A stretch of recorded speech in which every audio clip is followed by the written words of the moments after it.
Brigham Young University, all students are required to sign the honor code, and in recent years, the beard policy has been scrutinized. The official beard policy says, all university male personnel are required to adhere to the Church Educational System Honor Code and the BYU Dress and Grooming Standards, which state that men are expected to be clean-shaven, beards are not acceptable. Exceptions may be granted if an individual 1. Has a documented medical condition, 2. Is performing in a theatrical event short-term, or 3. Actively participates in an official recognized religion which advocates that wearing of a beard as one of the religious tenets. We are now going to hear from a BYU Testing Center manager and get her insight on how and why the policy is in place. She is also going to give her personal and professional opinion on the matter. Rachel, you are a Testing Center employee. How do you feel about the BYU beard policy? Okay, wait. Are you asking me as a Testing Center employee or like just as a person? As a Testing Center employee. Okay, as a Testing Center employee, like I'm obligated to enforce it.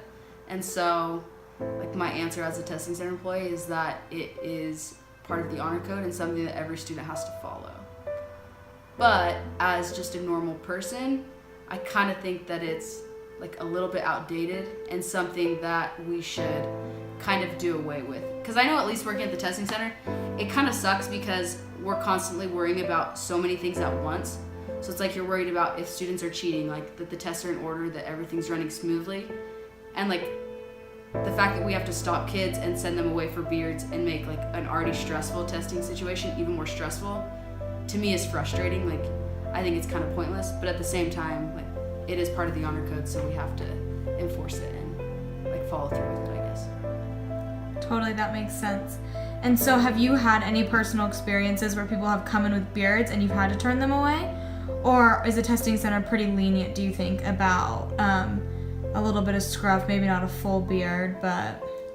We're pretty strict about it. Our policy is basically if you can see their facial hair and like it's long enough to where it could move, then you send them away. Like if you could tell they shaved that morning and they have a little stubble, then they're fine. But if the hair's long enough where you could tell it's been 2 days or something before they've like last shaved, then you send them away. But I typically send away probably 2 to 3 students each time I'm working, which like it makes me feel bad because I'm like, I know it's not a huge deal, like it's just a little facial hair, but it is the policy and something we have to uphold.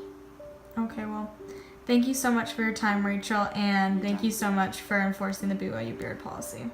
We are now going to hear from a former BYU student who has been personally affected by the beard policy. Okay, Italia, so you are a BYU student. How do you feel about the BYU beard policy?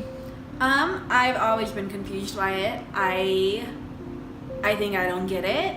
Not being a male, I feel like I don't think too much into it.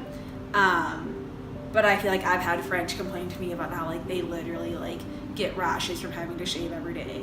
And how it shouldn't be a conflict. Like you shouldn't have to apply to get a beard card just because you have sensitive skin. Like I just feel like overcomplicating of a very normal thing. Yeah, doesn't bother me. Don't see the point of it. Yeah. Have you had any experiences where you've seen the beard policy be affected by students or any personal experiences of friends that you know? Yeah, I had a friend who, and I feel like her intentions besides the point, but honestly, like she reported someone for having a beard, but truly she did it like out of revenge, like trying to get back at someone for whatever. But it was really interesting to me because she kept me updated, like with the process of her having to go in and like give the official statement, him being caught in, her being caught in as like the accuser or whatever.